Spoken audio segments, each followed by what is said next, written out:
Herkese merhaba arkadaşlar. Orta Doğu ve Arap Dünyası gündemine hoş geldiniz. Bugün 20 Ekim 2023. Orta Doğu gündeminin birinci sırasında elbette İsrail-Filistin ya da İsrail-Gazze meselesi, çatışmalar var. Aynı zamanda barış girişimleri var.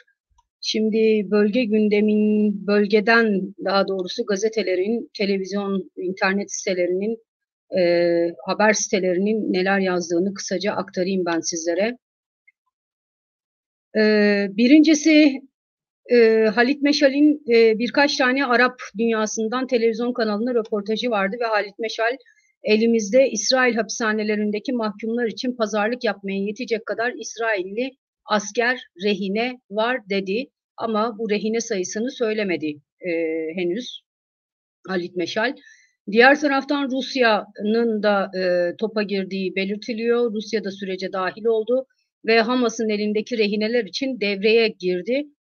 Şimdiye kadar 20 Rus vatandaşının hayatını kaybettiği iddia ediliyor. İsrail-Gazze arasındaki çatışmalarda ve yine Hamas'ın sivillere yönelik daha doğrusu rehine almak üzere yaptığı saldırılarda dahil olmak üzere 20 Rus vatandaşının hayatını kaybettiği iddia ediliyor. Bir bilgi daha yine hala Hamas'ın elinde, Hamas dahil olmak üzere daha doğrusu İsrail'e saldırıyı gerçekleştiren grupların elindeki rehine sayısı tam olarak belli değil. Ama İsrail ordusuna göre Hamas'ın elindeki teyit edilmiş rehine sayısı 203. Bunun kaçı asker, kaçı sivil bunu bilmiyoruz. Bu arada yayından kısa bir süre önce haber ajanslarına bir haber düştü. Hamas elindeki 2 rehineyi bir anneyle bir kızını daha doğrusu serbest bıraktığını duyurdu. Yine haber ajanslarına ilk düşen haberlere göre Katar'ın girişimleri çerçevesinde gerçekleştirildi. Bu serbest bırakma yine serbest bırakılanların sivil oldukları, Amerikan vatandaşlığı olduğu belirtiliyor. Geçelim Gazze tarafına. Şimdi Gazze'de İsrail saldırılarından dolayı yıkılan çok sayıda bina var ve yıkılan binaların altında çok sayıda ceset olduğu belirtiliyor. Şimdiye kadar da yani Gazze içindeki çeşitli yetkili makamlara bildirilen rakamlara göre 720'si çocuk, 1400 kişinin kayıp olduğu belirtiliyor. Nerede oldukları bilinmiyor. Ama daha doğrusu kayıp sayısının bundan daha fazla olduğu yönünde iddialar da var. Bugünün en önemli gündem maddelerinden biri, elbette 2 tane önemli gündem maddesi vardı. Birincisi Refah sınır kapısı üzerinden Gazze'ye yardım geçecek mi, geçmeyecek mi meselesiydi. İkincisi de İsrail'in kara operasyonu bugün başlayacak mı, başlamayacak mı meselesi vardı. Şimdi birinci gündem maddesinden başlayalım arkadaşlar. Refah sınır kapısının Gazze tarafını İsrail birkaç kere vurmuştu. Dolayısıyla sınır kapısının Gazze'ye açılan tarafındaki yol kullanılamayacak durumda. Bugün bu yolun tamir edilmesi süreci başladı. Yaklaşık 20 kadar yardım kamyonunun Gazze'ye geçmesi için İsrail'le anlaşıldığı duyurulmuştu sabah saatlerinde ama yardım kuruluşları diyorlar ki Gazze'ye geçecek olan yardım ihtiyacı karşılamaktan çok uzak. Ayrıca İsrail tarafı Gazze'ye yakıt verilmesine de gönderilmesine de izin vermemiş düşen bilgilere göre. Ki bu yakıt oldukça önemli Gazze açısından, çünkü su pompalarının ve hastanelerdeki jeneratörlerin çalışması için hayati önemde yakıt gerçekten. Kaldı ki diğer taraftan 2 milyondan fazla insanın, 2 milyon 300 bin insanın yaşadığı bir yerden bahsediyoruz. Yüz binlercesi zaten hali hazırda ya evleri vurulmuş durumda ya da yani evleri vurulur korkusuyla çeşitli noktalara, işte hastane gibi, hastane bahçesi gibi, kilise gibi, cami gibi yerlere sığınmış durumda. Dolayısıyla bu kadar fazla insanın olduğu bir yerde, yardıma muhtaç olduğu bir yerde 20 kamyon yardımın geçmesine izin vermek gerçekten hiçbir şey. Kaldı ki yine Birleşmiş Milletler'in hesaplamalarına göre günde en az 100 kamyon yardım taşınması gerekiyor Gazze'ye. Gazze'de zaten hastanelerde ilaç bitmiş durumda. Oldukça ciddi sıkıntılar yaşanıyor. Doktorlar sirke kullanıyorlar arkadaşlar, antibakteriyel işlemler için. Aynı zamanda yine bazı ameliyatların anestezi kullanılmadan yapıldığı belirtiliyor. Hatta bazı hastaneler tamamen karanlığa gömülmüş durumda. Bu hastanelerde de telefon ışığıyla ameliyat yapılıyor, dikişler atılıyor, hastalar tedavi ediliyor. Peki telefonları nasıl şarj ediyorlar? Güneş enerjisiyle arkadaşlar. Yani güneş enerjisi telefon şarj etmek için yeterlidir ancak hastane jeneratörü çalıştırmak için, yoğun bakım ünitesi çalıştırmak için elbette yeterli değil. Şimdi Refah sınır kapısının Mısır tarafında ise Mısır tarafı daha doğrusu Kahire'den sabah saatlerinden itibaren çok sayıda özel kuvvetler personeli sınır kapısına yığılmaya başladı. Aynı şekilde çok sayıda güvenlik personelinin de görevlendirildiğini söyleyebiliriz. Görüntüler gelmeye başladı. Ama kapının bugün açılması ihtimali zaten belirsizdi. Saat kaçta açılacağı bilinmiyordu. Ve bugün de gün bitti zaten. Yarına artık açılır mı açılmaz mı diye insanlar bekliyor. Bu arada Refah sınır kapısının Mısır tarafında çok sayıda üniversite öğrencisi, aktivist, gazeteci, hatta kamyon şoförleri Gazze'ye yardım geçirilene kadar orayı terk etmeyecekleri yönünde bir takım açıklamalar da yapıyorlar. Şimdi İsrail ordusundan bir haber var, daha doğrusu açıklama var. İsrail ordusu adına konuşan, ismini vermek istemeyen bir yetkili demiş ki, Lübnan'la sınırımızda yeni bir cephe açmakla ilgilenmiyoruz. Böyle bir isteğimiz de niyetimiz de yok. Ama Hizbullah eğer saldırırsa yaptığı her hamleye aynı şekilde karşılık veririz demiş. Dolayısıyla buradan da İsrail'in en azından Hizbullah'la bir çatışma niyetinin olmadığını söyleyebiliriz. Şimdi bir başka yine Gazze ile ilgili bunu da aktarmam gerekiyor arkadaşlar. Dün gece gerçekleşti ama İsrail Gazze'de insanların sığındığı bir kiliseyi vurdu. Dünyanın en eski 3. kilisesiymiş bu. Yaklaşık 1500 yıllık bir kilise. Ölü sayısının şimdiye kadar 18 olduğu belirtiliyor. Yaralılar var yine. Ve kiliseye sığınmış olan bir Filistinli ki o vurulma anında yaşamış, bir şekilde sağ çıkmış oradan. Filistinli'nin isyan ettiği bir video düştü sosyal medyaya ve bu Filistinli, Hristiyan Filistinli diyor ki evimi bombaladılar, kilisemi bombaladılar, gidecek yerim kalmadı diyor. Ve aynı zamanda yine kilisedeki bombardımandan kurtulanların açıklamalarına göre çok sayıda sivil de evleri vurulduğu için ya da vurulma tehlikesi olduğu için kiliseye sığınmış. Yani kiliseyi niye vurursun? Niye bir kilise, niye bir hastane vurulur? Hadi her şeyi geçtik, yani Hamas'la savaşıyoruz diyorlar. Hastanede Hamas militanları var diyorlar. Olsa bile hastane vurulmaz. Ama bir kilisede Hamas militanının ne işi var? Kilise niye vurulur? Bunun dışında bir de Kudüs'teki Anglikan Kilisesi açıklama yapmış arkadaşlar. Geçtiğimiz gün İsrail tarafından bir El Ehli Baptist Hastanesi vurulmuştu. Ve yine Anglikan Kilisesi'nin yaptığı açıklamaya göre bu hastaneyi 3 gün üst üste aramış İsrail tarafı ve boşaltılmasını istemiş. 4. günde hastane vurulmuş. Şimdi Gazze'de ölü sayısı 3859'a çıktı. Yaralı sayısı 13.300. Ölenlerin çoğu kadın ve çocuk, çünkü kadınlar ve çocuklar çoğunlukla evde arkadaşlar. Böyle bir trajedi de var. Evet. Şimdi bununla da yetinmiyor İsrail. Yani Baptist hastanesinden sonra da Gazze içinde bulunan 24 tane hastaneyi arayıp uyarmışlar boşaltın diye ve tahliye edin diye. Ama buradaki hastaları bırakıp gitmek istemiyor hastane çalışanları. Dolayısıyla bu hastanelerde tahliye etmeyeceğiz hastaneleri diye karşı açıklama yaptılar ama korkuyla bekliyorlar arkadaşlar. İsrail her an bu hastaneleri de vurabilir diye. Zaten akşam saatlerinde Kudüs Hastanesi'nin de ki Gazze'nin en büyük hastanelerinden biri Kudüs Hastanesi'nin de aranarak İsrail tarafından tahliye edin şeklinde uyarıldığı yönünde bilgiler geçmeye başladı. Filistin Kızılay'ın duyurduğu bir haber bu. Yani hastaneleri vurmaya devam edebilir İsrail. Gerçekten şaşırtıcı olmaz. Dünyanın gözü önünde savaş suçu işlemeye de devam edebilir. Son olarak da yine bu konuyla ilgili İsrail, Türkiye'nin de dahil olduğu bölge ülkelerindeki diplomatlarını geri çağırdı. Bunu da görmüşsünüzdür zaten. Hayati tehlike söz konusu olabilir diye.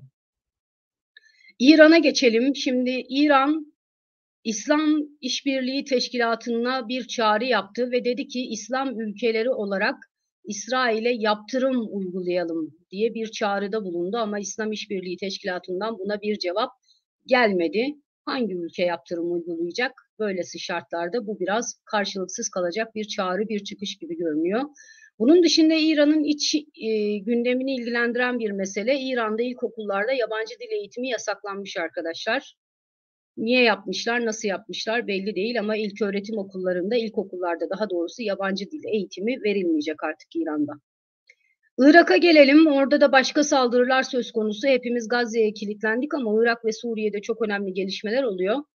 Öncelikle ABD güçlerinin olduğu Ayn el-Asad üssü roketlerle vuruldu. Yani ölü ve yaralı olmadığı belirtiliyor. İlk bilgilere göre İran yanlısı gruplar tarafından vurulduğu belirtiliyor. Hatta yine Irak basınındaki iddialara göre İran yanlısı, İran destekli gruplar Amerika'nın Gazze karşısında İsrail'i desteklemesine misilleme olarak böyle bir saldırıyı gerçekleştirmiş olabilir diyorlar. Yani Amerika eğer İsrail-Filistin meselesinde İsrail'i destekliyorsa biz de Amerika'nın ne kadar kırılgan olduğunu kendi coğrafyamızda, kendi topraklarımızda yani Irak'ta Amerikalılara gösteririz şeklinde bir mesaj var bunun arkasında. Bunun dışında Türkiye'nin Irak ve Suriye'deki bazı noktalara yönelik saldırıları devam ediyor arkadaşlar. Özellikle hava saldırıları devam ediyor. Biliyorsunuz tezkere geçti meclisten ve Irak ve Suriye'deki terörle mücadele çerçevesinde Irak ve Suriye'deki bazı noktaların vurulmasına ilişkin tezkere bir yıl daha, 2 yıl daha uzatılmış oldu. Bu çerçevede Türkiye'nin operasyonları sürüyor. Suriye'ye gelelim. Şimdi Humus kentinde dün IŞİD Suriye ordusuna saldırdı. 15 askerin kaçırıldığı belirtiliyor. Suriye ordusuna Şam'a bağlı askerler bunlar. Akıbetleri hala belirsiz. Hayattalar mı değiller mi belli değil. IŞİD'in bu saldırısının ardından Şam'dan Humus'a destek kuvvet gönderildi. Bunun dışında bir de İdlib'den devam edelim. İdlib'i biliyorsunuz Suriye'deki cihatçı grupların daha doğrusu Heyet Tahrir Şam adı altında çeşitli cihatçı grupların kontrol ettiği bir şehir İdlib. İdlib'de asayiş vakalarının iyice artık çığırından çıktığına dair haberler vardı. Özellikle de fidye amaçlı çocuk kaçırma, insan kaçırma vakalarının çok arttığı belirtiliyor. Bir de bunun dışında İdlib'i yakından ilgilendiren meselelerden biri de şu, Rusya'nın çok yoğun hava saldırısı, Suriye ordusunun da karadan çok yoğun topçu saldırısı devam ediyor İdlib'e yönelik. Hatta bu yoğun saldırılar sebebiyle Heyet Tahrir Şam'ın yani İdlib'i ve kırsalındaki bazı kasabaları kontrol eden cihatçıların 2 köyü boşalttığı belirtiliyor. Bu köyler tam ateş hattında yer alıyormuş. Bu nedenle bu köylerdeki karargahlarını boşaltıp daha içlere doğru, İdlib içlerine doğru çekildiği belirtiliyor Heyet Tahrir Şam'ın. İsrail yine Suriye'yi vurdu. Bu defa İsrail-Suriye sınırındaki Kuneytra kenti vardır arkadaşlar. Tam sınırda yer alır Kuneytra kenti. Ve ilk bilgilere göre maddi hasar oluştu. Ölü ya da yaralı yok. Bu Kuneytra'da tam İsrail-Suriye sınırının olduğu yerde bir de şey var. Güvenli bölge var arkadaşlar. Bir hat var. Normalde Birleşmiş Milletler'in görevli olması gereken bulunduğu yer orası. Ama tam sınırdaki bazı noktalar roket mesafesinde birbirlerine. Dolayısıyla bu sınır köylerinden zaman zaman Suriye ordusunun kontrolünün dışında da İsrail tarafına roket atılabiliyor. İsrail tarafı da karşılık olarak Suriye tarafını vurabiliyor. Deir Zor'dan bir haberimiz var. Deir Zor'da da bir Conoco adı verilen bir petrol gaz sahası bulunuyor. Şimdi Amerikalılar orada üstlendiler zaten epeycedir oradalar ve bu Conoco'daki Amerikan üssüne yaklaşan 2 drone'un düşürüldüğü belirtiliyor ama dronların kim tarafından gönderilmiş olabileceğine dair bilgi verilmemiş. Biliyorsunuz geçtiğimiz haftalarda daha doğrusu Amerika'nın Suriye'de bulunan askeri kompleksine yaklaşan bir Türk drone'unun, Türkiye tarafından gönderilen bir drone'un düşürüldüğünü biliyoruz. Bu defa da Türkiye mi gönderdi? Deir içlerine kadar gönderir mi, göndermez mi? Ya da İran destekli bir takım gruplar mı yaptı? Bunu henüz bilmiyoruz. Önemli haberlerden biri de şu: Suriye'ye ilişkin devrim muhafızlarının Kudüs gücünden İsmail Kani 2 gün Suriye'yi 2 günlüğüne ziyaret etmiş arkadaşlar. Kani'nin Suriye ziyaretinin temel amacı şu: eğer olur da İsrail-Filistin çatışması, İsrail-Hamas çatışması bölgesel bir savaşa dönüşürse ortak operasyon odası kurulması için bölge turuna çıkmış gibi görünüyor. İlk durağı da Şam. Ayrıca Kani'nin bu amaçla Beyrut'a da gittiği belirtiliyor. Yalnız haberlerde Suriye tarafının bu konuyla ilgili nasıl bir cevap verdiği belirtilmiyor. Ancak Suriye'nin İsrail'le bir savaşa girmek gibi bir niyetinin de, gücünün de, takatinin de olmadığını kesinlikle söyleyebiliriz arkadaşlar. Yani haberlerde ya da işte Türkiye'deki çeşitli kanallarda zaman zaman denk geliyor uzmanlar ya da işte röportajlarda vesaire, işte Suriye'de girerse savaşa, Hizbullah da girerse şöyle olur böyle olur, tamam da Hizbullah bir kere kolay kolay savaşa girmeyecektir, bu kesin ve net. Çünkü Hizbullah'ın savaşa girmesi demek İsrail'in Lübnan'a saldırması demektir. Lübnan zaten çok derin bir ekonomik ve siyasi kriz yaşıyor. Bu sebepten dolayı da Hizbullah kolay kolay savaşa girmez. Diğer taraftan Suriye ordusu zaten 10 küsür yıllık ki 13 yıl oldu. Hala İdlib meselesi var. Suriye'nin işte kuzeyinde Türkiye'nin desteklediği gruplar var. Ondan sonra Fırat'ın doğusunda Kürtlerin çekirdeğini oluşturduğu silahlı ve siyasi kanatlar var. Dolayısıyla Suriye içinde Suriye ordusunun takati yok, gücü de yok, ekonomisi de bir savaşa uygun değil kesinlikle. Yani bölgesel bir savaşa dönüşmesini Suriye kesinlikle istemez mevcut gerilimin. Hatta bu Hizbullah meselesiyle ilgili Yasin Atlıoğlu, doçent doktor Yasin Atlıoğlu ile biz geçen gün Hizbullah'a dair her şey diye bir yayın yaptık arkadaşlar. İsterseniz o yayına bir göz atın. Yasin Atlıoğlu Arapça bilir, Lübnan çalışır ve sahayı da çok iyi bilir, çok iyi takip eder. Bu nedenle benim referans kaynaklarımdan biridir. Siz de isterseniz yayına bir bakın. Bunun dışında Şam'ın gündeminde 2 konu var arkadaşlar. Birincisi Süveyda'da, Şam'ın güneyindeki Dürzilerin yoğun olduğu bir kent olan Süveyda'da aylardır gösteriler devam ediyor. Yönetim karşıtı gösteriler bunlar. Hala gösterilere katılım az, düşük sayıda insan, az sayıda insan katılıyor. Ama gösterilerin aylardır devam ediyor olması itibariyle önemli olduğunu düşünüyorum ben. Kötü yönetime itiraz da var bu gösterilerde. Şam yönetiminin devrilmesi gerektiğini söyleyenler de var. Oldukça farklı, birbirlerine hatta zaman zaman birbirleriyle çelişen sloganların da atıldığını görebiliyoruz bu gösterilerde. Bir başka iddia daha var. O da şu: biliyorsunuz Suriye'de petrol bölgeleri ağırlıklı olarak Suriye Demokratik Güçlerinin, yani Kürtlerin çekirdeğini, YPG'nin çekirdeğini oluşturduğu silahlı yapının kontrolünde. Bugün itibariyle özellikle Kürtlere yakın kaynaklara birkaç tane haber düşmüştü. O haberlerde diyorlar ki SDG bölgesinden Şam'a petrol sevkiyatı başladı diye. Şimdi bunun niteliğini, tam olarak bu defaki sevkiyatın niteliğini bilmiyorum. Haberlerde de bununla ilgili detay verilmemişti. Ama normalde şöyle bir ticaret var arkadaşlar. Aracı bir takım tüccarlar üzerinden Şam'la SDG arasında petrol alışverişi yapılıyor. Tüccarlar üzerinden, dediğim gibi, SDG'nin kontrolündeki bölgelerden ham petrol Şam'a geliyor. Daha doğrusu Şam'ın kontrolündeki bölgelere, rafinerilere geliyor. Buralarda işleniyor. Bir kısmı Şam'ın kontrolündeki bölgelerde iç piyasaya sürülüyor. Bir kısmı da işlenmiş petrol olarak SDG bölgelerine geri gönderiliyor şeklinde bir ticaret var. Muhtemelen bu defaki de böyledir diye düşünüyorum. Lübnan'a geçelim. Şimdi Lübnan'da topun ağzında olan ülkelerden biri. Çünkü biraz önce belirttiğimiz gibi Hizbullah'ın da her an savaşa girme ihtimali konuşuluyor. Birçok senaryoda kurulan denklemlerde Hizbullah'tan kesinlikle bahsediliyor.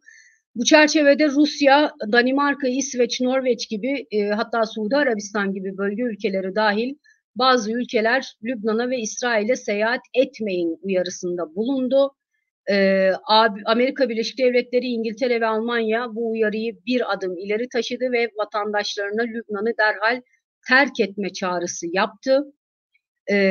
Ve son olarak da Almanya Savunma Bakanı Beyrut'a sürpriz bir ziyaret gerçekleştirdi. Bu sürpriz ziyaretinde Alman Savunma Bakanı'nın özellikle de Lübnanlı siyasetçilerle ve yetkililerle Hizbullah'ın savaşa girip girmemesi meselesini konuşacağı tahmin ediliyor. Lübnan-İsrail sınırı yine hareketliydi bugün. Dün daha da hareketliydi. Dün sadece Lübnan'dan İsrail'e 30'dan fazla roket atıldığını Hizbullah da açıkladı. İsrail basınında da benzer haberler vardı. Hatta Hizbullah 10'a yakın İsrail tankının imha edildiğini de duyurdu. İsrail askerlerinin hayatını kaybedenlerin öldüğünü de duyurdu. Hizbullah tarafının iddiaları bu yönde. Bugün de yine Lübnan-İsrail sınırında karşılıklı roket ve top atışı devam etti ama düne göre tansiyonun biraz daha düştüğü söylenebilir. Ve gelelim İsrail'e. Şimdi İsrail'de Galant bir açıklama yapmış. Demiş ki Gazze'yi tamamen kontrol etmek gibi bir niyetimiz yok. Bizim amacımız Hamas ile savaşmak demiş. Yani bunun inandırıcılığı pek yok. Sonuçta Gazze'de belli bir alanı Hamas'tan temizlese bile İsrail bu alanları en kötü ihtimalle tampon bölge çevirecektir. Oradan ayrılan Gazze'lilerin herhangi birinin geri dönmesi mümkün olmayacaktır. Dolayısıyla Galant'ın yaptığı bu açıklamanın inandırıcılık payı biraz oldukça düşük daha doğrusu. Yine İsrail basınına düşen bir başka iddia da şu, şimdi Hamas tarafından Tel Aviv'e ve çeşitli İsrail'in kontrolündeki yerlere atılan bir takım işte bombaları, füzeleri ya da işte roketleri kontrol etmişler. Ve İsrail tarafı iddia ediyor, diyor ki Hamas'ın elinde olmayan bazı silahların kullanıldığını tespit ettik demişler. Hatta bunların arasında Kuzey Kore menşeli silahlar da olabilir diye bir iddiada bulunmuşlar. Savunma Bakanı Gantz'ın bir açıklaması var. Gantz demiş ki Gazze'deki savaş aylar sürebilir demiş. Eğer bir kara operasyonu olursa birçok uzman, bölgeden askeri uzmanlar da aynı şeyi söylüyor. Öyle Gazze'nin gir çık yapılabilecek bir yer olmadığını belirtiyorlar. Dolayısıyla bir kara operasyonunun aylarca sürebileceği söyleniyor. Nedenini birazdan açıklayacağım arkadaşlar. İsrail'in Emniyet Genel Müdürü İsrailli Arapları açıktan tehdit etmiş. İsrail'in kontrolü altında yaşayan ya da Batı Şeria'da yaşayan, Filistin yönetiminin kontrolü altında yaşayan Filistinlilere demiş ki eğer Hamas'la dayanışma gösterirseniz, ki burada Gazze ile dayanışma göstermek zaten Hamas'la dayanışma göstermek İsrail açısından, hepinizi geliriz, buluruz, ailenizi, yakınınızı, sizinle işbirliği yapan herkes. Evet. Bu arada Gazze'den izinlerle İsrail topraklarında ya da İsrail'in olduğu bölgelerde çalışan binlerce işçi var. Bu işçiler Gazze'ye giriş çıkışlar kapatıldığı için günlerdir çatışmalar başladığından beri Gazze'ye giremiyorlar. İsrail tarafı binlerce Gazze'li işçiyi Batı Şeria'ya göndermiş arkadaşlar. Oraya yönlendirmiş, Mahmut Abbas yönetiminin olduğu yere. Şimdi Batı Şeria demişken, Batı Şeria'da Mahmut Abbas yönetimi var. İsrail'le bir güvenlik anlaşması da var Batı Şeria'nın. Ama Batı Şeria'da 7 Ekim'den beri bir takım gösterilerde ya da çıkan çatışmalarda ya da İsrail polisinin operasyonlarında 73 Filistinli hayatını kaybetti 7 Ekim'den beri. 700'den fazla Filistinlinin tutuklandığı belirtiliyor arkadaşlar. Yani Batı Şeria'da Hamas yok. Öyle diyeyim. Şimdi evet, bu Batı Şeria demişken bir haber daha aktarayım. İngiltere Başbakanı Sunak Filistin yönetimi lideri Mahmut Abbas'la görüşmüş. İki liderin Hamas'ın terör saldırılarını kınadıkları ve Hamas'ın Filistin halkını temsil etmediğine vurgu yaptığı belirtilmiş. Yani Mahmut Abbas yönetimi de Hamas'ı terörist olarak nitelendirmiş ve Filistin halkını temsil etmiyor demiş. Burada şöyle bir durum da söz konusu. Filistinlilerin ne yazık ki karizmatik bir lider eksikliği var. Çok başlılık söz konusu. Bir tarafta Hamas ve çeşitli işte direniş grupları var. Diğer tarafta Mahmut Abbas yönetimi var. Mahmut Abbas zaten 87 yaşında, oldukça basiretsiz bir adam ve kendi kitlesi tarafından da sık sık protestolarla yönetimden çekilmesi çağrısı yapılan bir isim. Hamas'ın son saldırıyla birlikte Filistinliler arasında popülaritesinin yükselmiş olabileceğine dair tahminler var. Yani Hamas'ın İsrail saldırısı ve günlerdir 7 Ekim'den beri devam eden çatışmalar bir nevi Mahmut Abbas'ın da altını oyuyor diye Filistinlilere yakın kaynaklarda söylüyor arkadaşlar bunu. Dolayısıyla Mahmut Abbas'ın Hamas'ı terörist olarak nitelendirmesi ve Hamas'ın yaptığı saldırıları kınadığını söylemesi hiç ama hiç şaşırtıcı değil.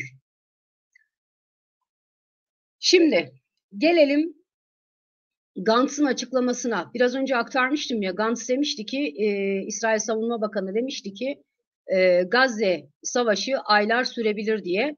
Bununla ilgili hem dünya basınında hem de Orta Doğu basınında, Arapça basınında çeşitli analizler var. Onlardan bir toparlama yaptım arkadaşlar.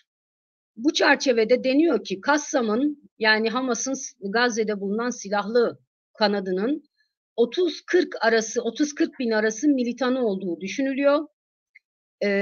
Buna karşılık kara savaşı için İsrail ordusunun en az 300 bin askere ihtiyacı var deniliyor. Kassam'ın İbranice konuşan personeli olduğu belirtiliyor. Şehir savaşında çok deneyimli oldukları da ayrıca vurgulanıyor. Buna göre eğer İsrail Gazze'ye topyekün bir kara operasyonu gerçekleştirirse, o sokaklarda, çünkü 360 kilometre karelik bir alandan bahsediyoruz. 360 kilometre karelik alanda 2 milyon 300 bin insanın sıkış tepiş yaşadığı bir yer Gazze. Yani insanların üst üste yaşadıkları, dünya üzerinde nüfus yoğunluğunun kilometre kareye, hatta metrekareye en fazla insanın düştüğü yerlerden biri Gazze. Dolayısıyla İsrail ordusunun kara operasyonu yapması halinde sokak sokak, bina bina çatışması gerekir. Bundan dolayı İsrail ordusunun zayiatı çok yüksek olur. Ve bunun dışında bir de İsrail ordusunu bu bir tuzakları, tünel savaşları, gerilla taktikleri bekliyor diyor bölgenin uzmanları. Bu nedenle de muhtemelen bunu hesaba katan İsrail Savunma Bakanı Gantz da olası bir kara operasyonunun aylar sürebileceğini söylemiş. Son iki haberimiz Mısır'dan. Siz de chat'e yazabilirsiniz sorularınızı arkadaşlar. Yalnız sorularınızın başına büyük harflerle soru yazın, chat'te kaybolmasın.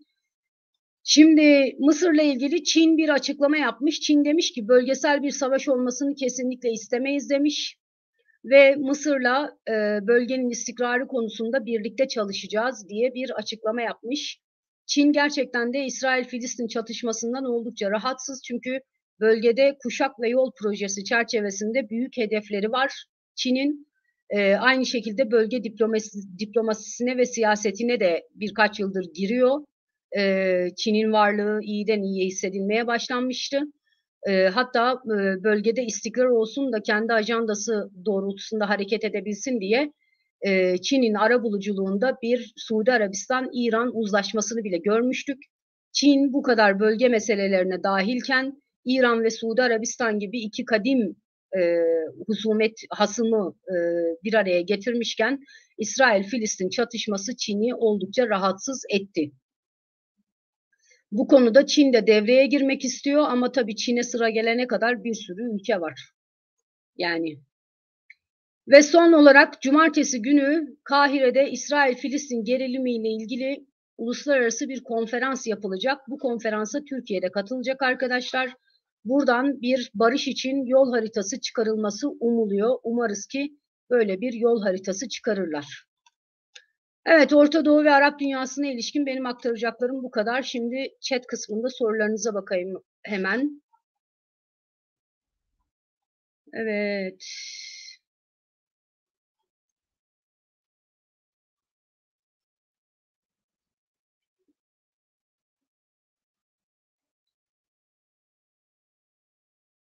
Sorularınızına.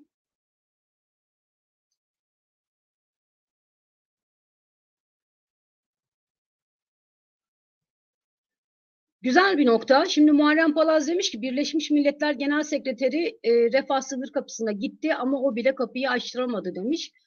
Bunun birkaç tane sebebi var arkadaşlar. Birincisi Mısır birçok açıdan korkuyor. Zaten Refah sınır kapısına o kadar özel kuvvetler personelini yığmasının sebebi de Gazze tarafından sivillerin geçişine engel olmak.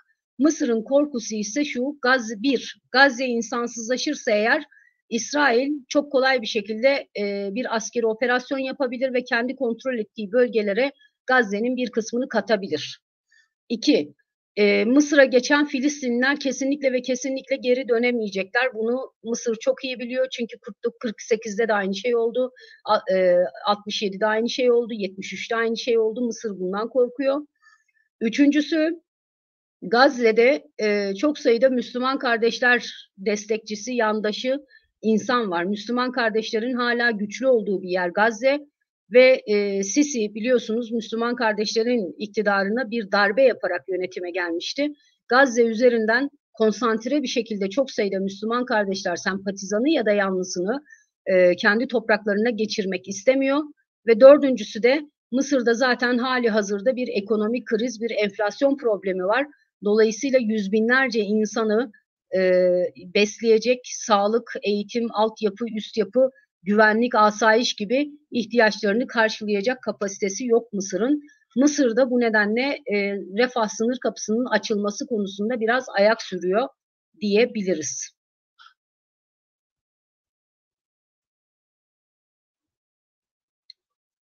Evet, bundan herkes korkuyor sevgili İnce Gören. Refah'tan geçecek konvoyun vurulmasından korkuyorum demiş. İsrail herhalde o kadar da çıldırmaz diye umuyoruz.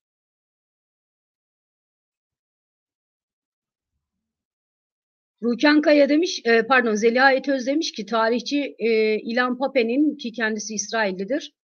Dün University of Exeter verdiği konferansı çok iyiydi. YouTube'a yüklü paylaşmak istedim demiş. Teşekkür ederim, izlememiştim.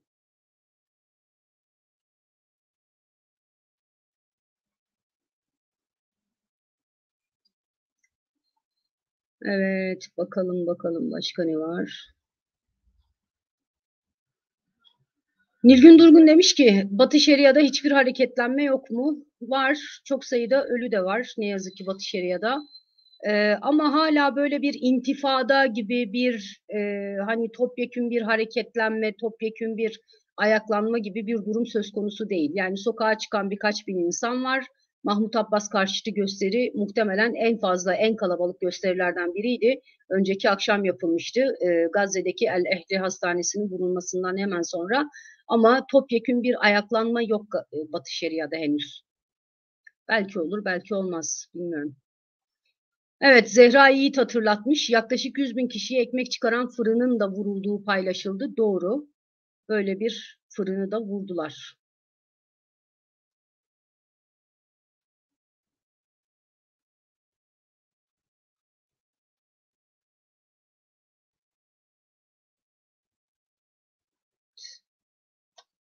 Nilgün Durgun demiş ki Batı kamuoylarında yapılan İsrail protestolarının devlet aygıtlarında hiç etkisi olmuyor mu?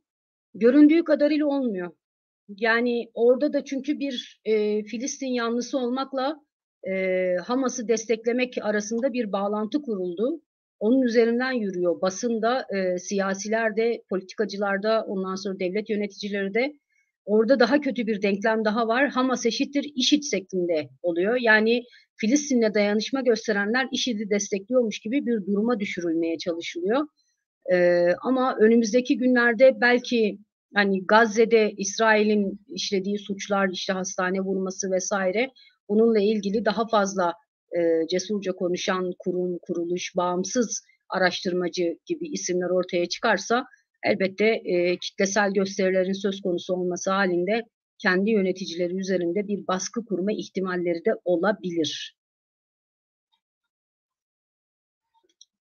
Evet, Muharrem Palaz demiş ki İsrail için en önemli şey tüneller gibi gözüküyor. Acaba kara harekatı tünelleriyle sınırlı kalır mı? Yani bu da olabilir ama Gazze'nin altının tünellerle örülü olduğunu herkes söylüyor. Bölgedeki askeri uzmanlar da söylüyor. Dolayısıyla hani tünel savaşları hiç kolay olmayacaktır büyük ihtimalle İsrail tarafı açısından da.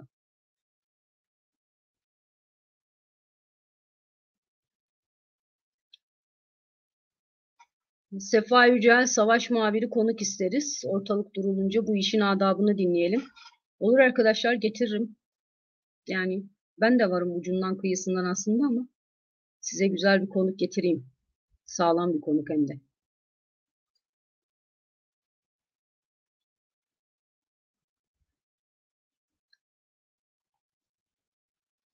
Bakalım bakalım başka ne var?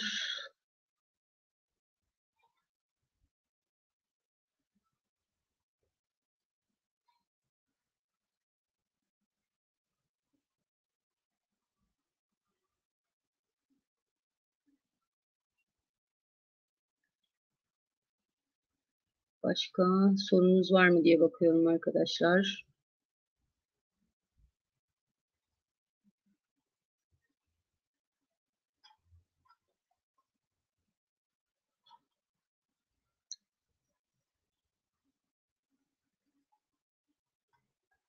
Arkadaşlar sorularınızın başına soru diye yazın.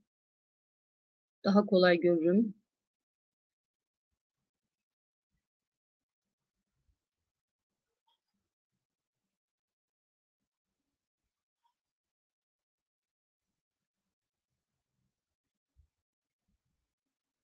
Herhalde sorularınız bu kadar diye düşünüyorum. Ee, Değilmiş. Muharrem Palaz demiş ki rehine konusunda Hamas sadece bizim elimizde değil, diğer örgütlerin elinde de var diyor. Bunlar Hamas kontrolünde değil mi?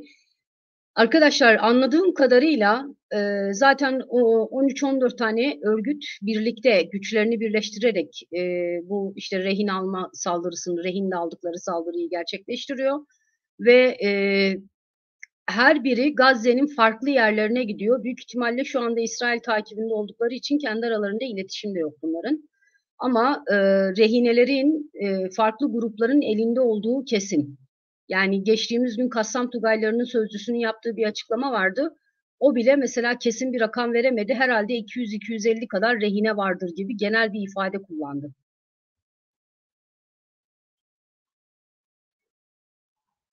İnce demiş ki kara operasyonu ne zaman başlar? İpucu var mı? Yok.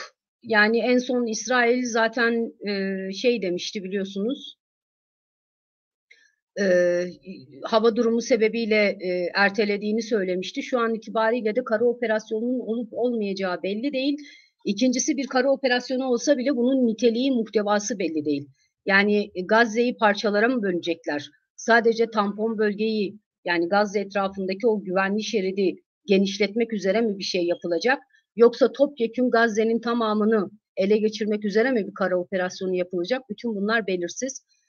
Bu nedenle bir kara operasyonu olup olmayacağı da belirsiz arkadaşlar. Ama tansiyonun yavaş yavaş düşmeye başladığını söyleyebiliriz. Tabii İsrail'e güvenilmez. O da ayrı mesele. Evet, bakalım.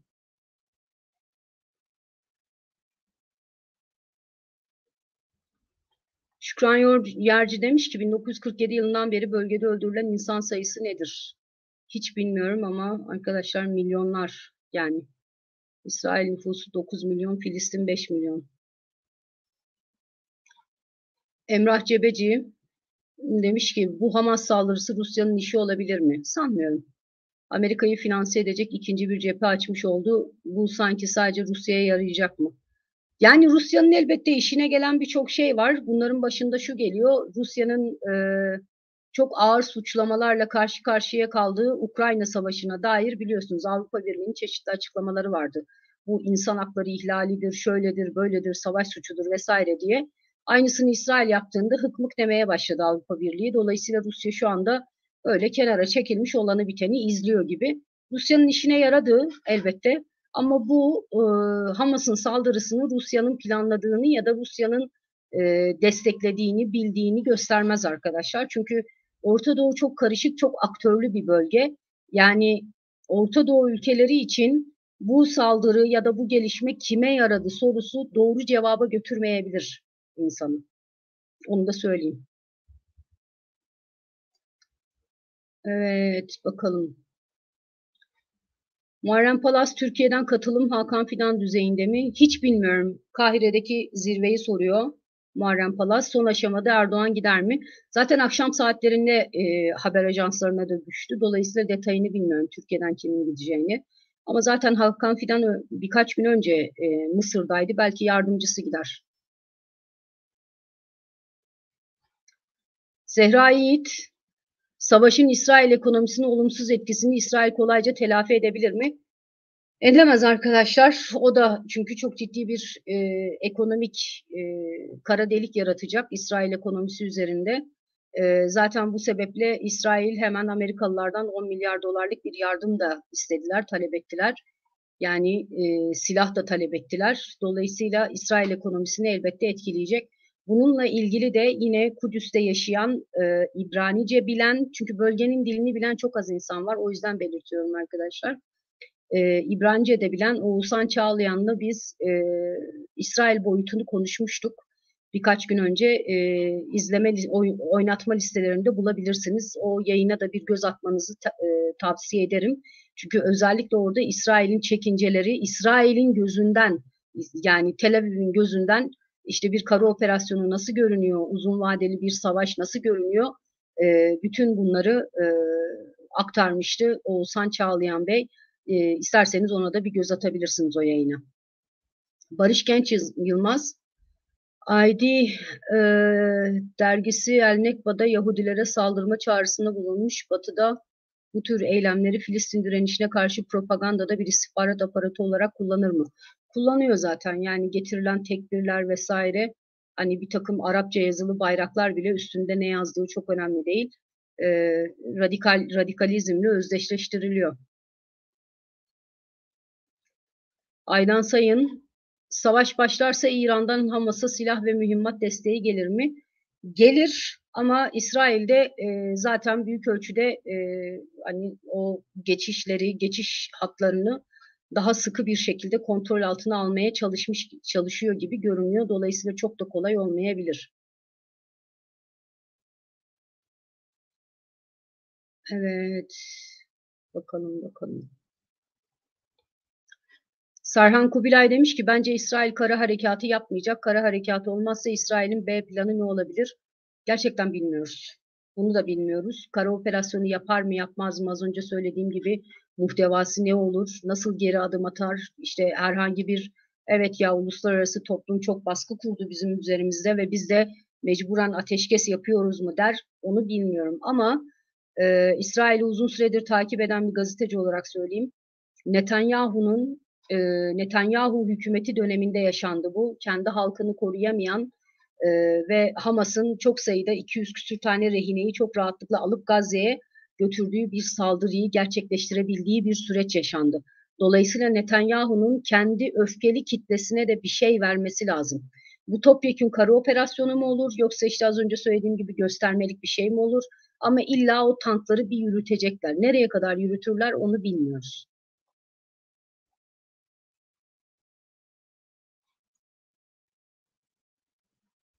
Evet.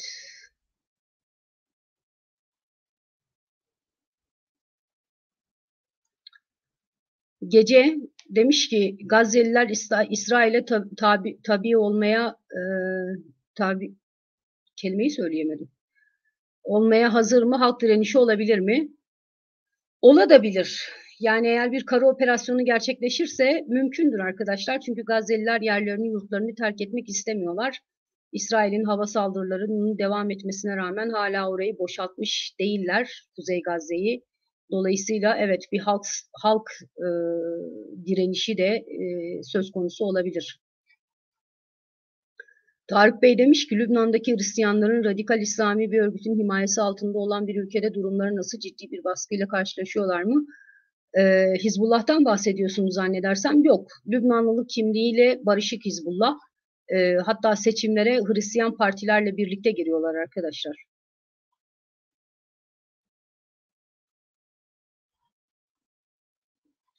Emre Toksal, Hamas gerçekten Filistinlerin hakkını savunuyor mu, onların yanında mı demiş. Bu değişir. Yani Hamas'a ilişkin çok şey söylenebilir. Gerçekten yolsuzluk da var. Zaten bir İslam devleti kurma hedefleri söz konusu. Gazze'nin kontrol ettikleri Gazze'de de öyle süper demokratik bir sistem falan yok yani. Baskı var. Açık ve net böyle. Ama diğer taraftan bir gerçek daha var. O da şu anda İsrail'e kafa tutabilen tek şey o. Tek güç Hamas. Dolayısıyla ehven işer gibi düşünün. İnsanların başka sarılabileceği, kurtar bizi diyebileceği başka örgütlü bir hareket yok. Evet, bakalım. Serap Aldemir, İsrailli bir konuk almayı düşünür müsünüz? Dengeli konuşan bir konuk olabilir. Aslında Gideon Levy gibi isimleri düşünüyorum ama İngilizce Türkçe tercüme ile ilgili sıkıntı var. Türkçe konuşan birini bulmak lazım. Bakalım. Dengeli konuşan isim öneriniz olursa arkadaşlar bu yayının altına yazın. Elbette almak isterim yani.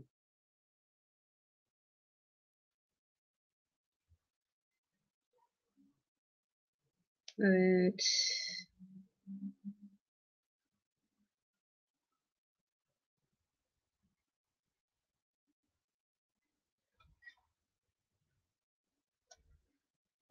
Deniz San demiş ki bugün Arap medyası ve Suudiler Hamas'ın eylemlerini açık bir şekilde kınarken Filistinlere zarar verdiğini söylüyorlar. Türk medyasının Hamas'ı hiç eleştirmemesini nasıl yorumluyorsunuz? Hangi medya arkadaşlar? Hangi medya olduğuna göre de cevap değişiyor biliyorsunuz yani. En azından ben çıktığım yayınlarda eleştiriyorum. Diğerleri de diğer gazetecilere bağlar açıkçası. Evet.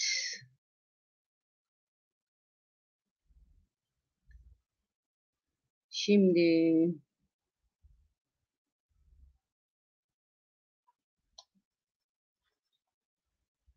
Dücane Cündoğlu, Yekten Hamas'ın kurulum yollarını İsrail tarafından oluşturduğunu söyledi. Düşünceniz nedir? Ben buna katılmıyorum arkadaşlar. Yani Dücane Bey'e cevap olarak söylemiyorum bunu. Hatta bizim bu konuyla ilgili de bir yayınımız var. Birol Başkan'la yaptık Hamas'a dair her şey diye. Hamas'ın nasıl kurulduğunu orada da anlattım arkadaşlar. Yani Hamas'ın ilk kurulduğu yıllarda elbette ki İsrail bundan memnun. Neden memnun? Çünkü işte El Fetihi ya da Filistin Kurtuluş Örgütü'nün gücünü bölüyor. O dönemde İsrail açısından birinci tehdit zaten Filistin Kurtuluş Örgütü. Ama Hamas kurulduktan yaklaşık bir yıl sonra Hamas'ın üst yönetimine ilişkin çok yoğun tutuklama, işkence vesaire gibi sürgün gibi dalgalarda geliyor. Yani dolayısıyla kendi kurdurduğu bir örgütü bir yıl içinde niye kıstasa alsın Hamas? Pardon İsrail. Ama isterseniz Hamas'a dair her şey yayınına bir göz atabilirsiniz. Orada zaten Hamas'ın misakı var. Onu Birol çok güzel anlattı. Yani hedefleri nedir, şeyleri nedir, yani hedefleri nedir, yöntemleri nedir, amaçları nedir, nasıl kuruldu, nasıl bir gelişim gösterdi. Bütün bunları konuştuk o yayında.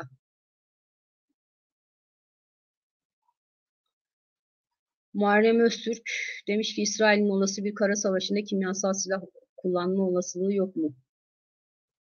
Umarım yoktur. Evet, bakalım başka ne var?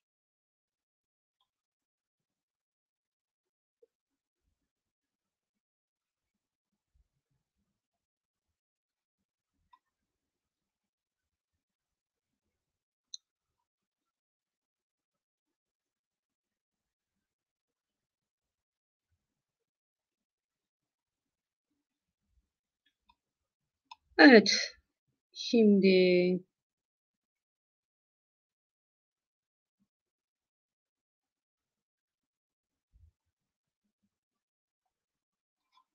Şeref Çiçek demiş ki 285 kişi izliyor ve hemen hemen aynı kişiler. Bu kadar kayıtsızlık ve içe dönüklük nasıl yorumluyorsunuz? Sanki bizlerin hiç umurunda değil. bu savaş demiş. Yani umrunda birçok insanın diye düşünüyorum. Yani birçok insan zaten o ekranlardan da takip ediyor, basından da takip ediyor, bağ da kuruyor. O çoluk çocuğu gördükçe üzülen, işte gözleri dolan ağlayan insanlar da var. O kadar karamsar düşünmemek gerekiyor bu konuyla ilgili diye düşünüyorum.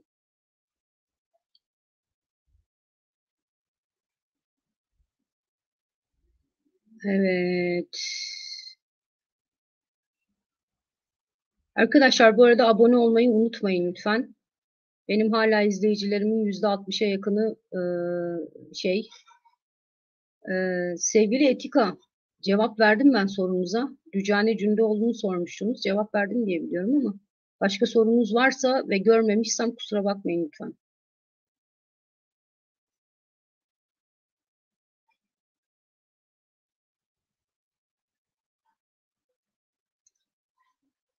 Şimdi Bülent Atçı demiş ki İsrail-Filistin sorunu derken İsrail-Hamas sorununa dönüşmesi Filistin sorununun sonu anlamına gelmiyor mu?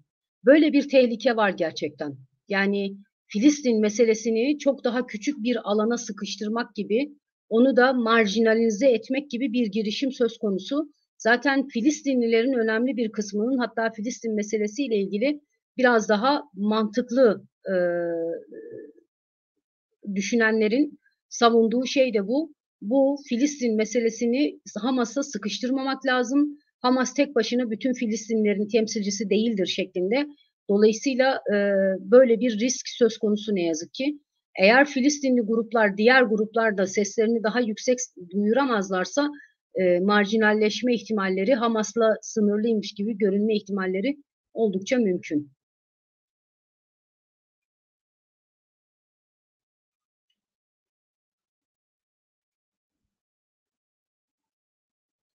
Evet.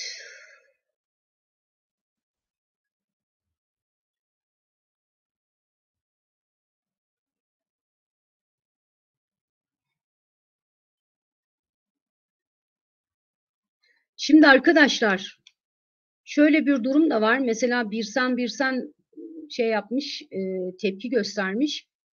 Ben aboneyim ama bugüne kadar hiçbir soruma cevap alamadım. Allah Allah. Şimdi şöyle bir durum var. Ben direkt YouTube'dan yayın yapmıyorum. StreamYard diye bir program kullanıyorum. Ve StreamYard'da bazen yazdığınız soruları görmüyorum. Hatta kanala destekleri de görmüyorum. Dün akşam mesela Timur Bey ve 2 kişi daha kanala destek olmuş. Ben onların desteklerini görmedim bile. Önüme düşmüyor arkadaşlar. Dolayısıyla burada bir şey durumu söz konusu değil. Kullandığım programla alakalı bir durum. Yoksa sorulara ben uzun süredir izleyenler bilirler, sorulara ben cevap veriyorum. Yani çok da önemsiyorum soruları. Evet.